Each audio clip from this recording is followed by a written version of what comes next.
మీరు అన్నట్టు పుష్ప కేజీఆర్ ఆ రేంజ్లో కాకపోయినా సరే కొంచెం వాడవర్ మ్యాచ్ అయ్యేది కానీ కంప్లీట్గా అయితే లేదు. పోయా భయా భయా ఇప్పుడే ఘాటి సినిమా చూసి వచ్చాను భయా. అలా నా జీవితం గట్టెక్కేసింది అంతే. ప్రతి ఒక్క ఆడపిల్ల ప్రతి ఒక్క ఆడ మనిషి అనుష్కని ఇన్స్పిరేషన్గా తీసుకోండి అమ్మా. అనుష్క సినిమా చూడండి అమ్మా. ఈ ఘాటి సినిమాలో మొగుడు చచ్చిపోయినా కూడా అనుష్కకి పెళ్ళి అయ్యేటని చచ్చిపోతే అతని కోసం అతనిచ్చి ఇన్స్పిరేషన్తో సినిమా అతనిచ్చిన ఆ మోటివేషన్తో అనుష్క గంజా వ్యాపారాన్ని మార్చేసింది. అలాంటిది మీరు ఆ సినిమా చూస్తే మీ జీవితం కూడా ఎందుకు మారదు? మీరే కదా అన్నారు, సారీ మేడం, మీరే అన్నారు ఏమని సినిమా చూస్తే జీవితం మారుతుందని. ఇలాంటి సినిమా చూడండి, జీవితం ఎందుకు మారదు? ఇలాంటి సినిమా ఒక్కసారి మీరు 2 గంటలు చూస్తే మీ బతికెందుకు మారదు? ఈ ఘాటి సినిమాలో ఏం తక్కువ?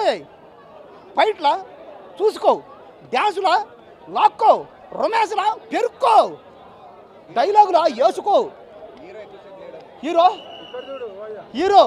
హీరో చచ్చిపోయాడన్నా, చచ్చిపోయినా కూడా అనుష్క ప్రేమించింది కాబట్టి ప్రతి ఒక్క ఆడపిల్ల ఈ రోజుల్లో అనుష్కలాగా బతకాల. ఈ సినిమాలో అనుష్కని మోటివేషన్ తీసుకోవాలా. ప్రేమించిన వాడి కోసం జీవితాంతం పోరాడుతుంది. ఏం కావాలి చెప్పండి ఇంకా. కాబట్టి దయచేసి ఘాటి సినిమా చూడండి, మీ బతుకుని గట్టెక్కించుకోండి. వద్దు అయ్యేం బలే అనుష్క మాత్రం 20 చేసింది. ఆ డ్యాన్సులు, ఆ ఫైట్లు, ఆ రొమాన్స్లు, కామెడీలు.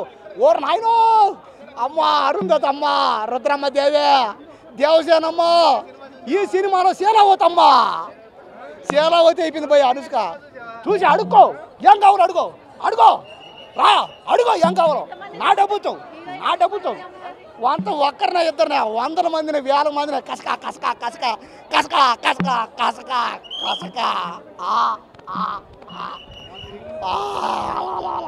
వాళ్ళ పేర్లు నాకు తెలియదే, ఎంతమంది చంపిందో, వాళ్ళ ఆధార్ కార్డులు, వాళ్ళు ఏ రాష్ట్రం వాళ్ళు ఏ చేసి వాళ్ళో నాకు తెలీదు.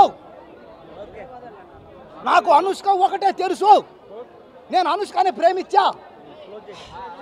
ఎలాంటి స్టాప్ చాలు, ఇంకా దయచేసి సినిమా చూడండి, బతకండి. గట్టి ఇటు కొట్టింది ఘాటు రోడ్.